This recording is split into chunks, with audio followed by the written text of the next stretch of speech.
नाही, मला पण ऐकायला मिळालं की उबाटा गटाचे प्रवक्त्यांनी काहीतरी ट्विट केलेलं आहे आणि त्याला रिट्विट मनसेच्या संदीप देशपांडेंनी पण केलेलं आहे, तेच ट्विट रिट्विट केलेलं आहे.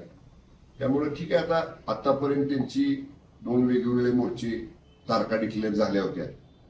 आता नंतर राऊत सांगतायत माध्यमांना की आमचं नंतर बोलणं झालं आणि मग एकच मोर्चा काढायचं ठरलं.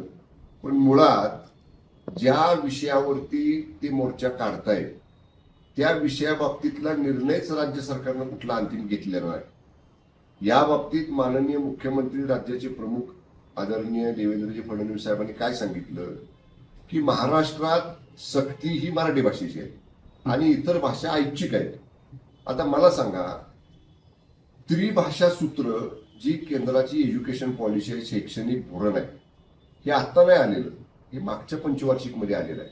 आम्ही त्याही काळात मंत्रिमंडळामध्ये मंत्री होतो आणि त्यावेळी केंद्रानं राज्याचे सगळे याच्या बाबतीतले अभिप्राय मागितले होते, कोणाची संमती आहे कोणाची संमती नाही. त्यावेळी माननीय उद्धव ठाकरे साहेब मुख्यमंत्री होते आणि माननीय उद्धव ठाकरे साहेबांनी त्याच्यासाठी माशेलकर समिती एक नेमली आणि माशेलकर समितीनं त्याच्या बाबतीतला अभ्यास करून सरकारला अहवाल द्यावा. माशेलकर समितीचा अहवाल आला आणि केंद्राची त्रिसूत्री स्वीकारण्याची शिफारस ही माशेलकर समितीने केली आणि ती शिफारस राज्याच्या मंत्रिमंडळाने स्वीकारली. कोण होते त्यावेळी मुख्यमंत्री? माननीय उद्धव ठाकरे साहेब मुख्यमंत्री होते. म्हणजे जे स्वतः मुख्यमंत्री असताना जी त्रिभाषा सूत्री त्या माशेलकर समितीच्या शिफारशी स्वीकारल्या, तेच म्हणतात आता की आमचा ह्याला विरोध आहे. म्हणजे किती कॉन्ट्रावर्सी आहे. केवळ लोकांची दिशाभूल करायची आणि लोकांच्या मनामध्ये आत्ताच्या सरकारबद्दल गैरसमज निर्माण करायचा आणि भाषेमध्ये तेढ निर्माण करायचे. अहो, शेवटी मराठी भाषेला अभिजात भाषेचा दर्जा हा माननीय मोदी साहेबांच्या सरकारनेच दिला ना.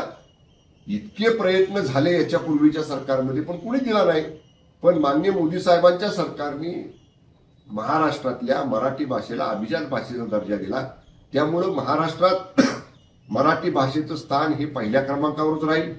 कुठेही मराठी भाषेला म्हणजे असं डावललं जाण्याचा प्रश्नच निर्माण होत नाही. आणि माननीय मुख्यमंत्र्यांनी सांगितलं की मराठी भाषेचीच सक्ती महाराष्ट्रामध्ये असेल. त्यामुळे हे जरी एकत्र येऊन मोर्चा काढत वगैरे असले तरी ज्या कारणासाठी मोर्चा काढतायत त्या कारणाबाबतीतला या सरकारनं कुठलाही वेगळा निर्णय घेतलेला नाही. या मोर्चाचा भविष्यातल्या राजकारणावर काय परिणाम होईल? मुंबई महानगरपालिका दोन्ही ठाकरे एकत्र आले. स्थानिक बघा, मोर्चा एखाद्या विषयावरती 2 वेगवेगळे मोर्चे जाहीर करणं आणि मग पुन्हा चर्चा करून दोघांचा एकत्र मोर्चा काढणं वेगळं आणि निवडणुकीला एकत्र येणं वेगळं. मोर्चा हा 2-4-5 तासात असतो आणि निवडणुकाला एकत्र येताना पुढच्या 5 वर्षाचं नियोजन करायचं असते. त्यामुळं निवडणुकीच्या बाबतीत त्यांच्याकडनं अधिकृत भूमिका येऊ द्या, उबाटाकडनं पण आणि मनसेकडनं पण. जेव्हा त्यांची अधिकृत भूमिका येईल या बाबतीत तेव्हा आम्ही बोलू. पण महाराष्ट्रामध्ये शिवसेना, भारतीय जनता पक्ष, राष्ट्रवादी काँग्रेस पक्ष यांची जी आता महायुती आहे, या महायुतीनं आत्ताच्या विधानसभेला जसं घवघवीत यश मिळवलं तसंच यश किंबहुना त्यापेक्षा अधिक चांगलं यश येणाऱ्या स्थानिक स्वराज्य संस्थेत आमच्या महायुतीला मिळेल आणि आमचं त्या दृष्टीनं नियोजन सुरू आहे.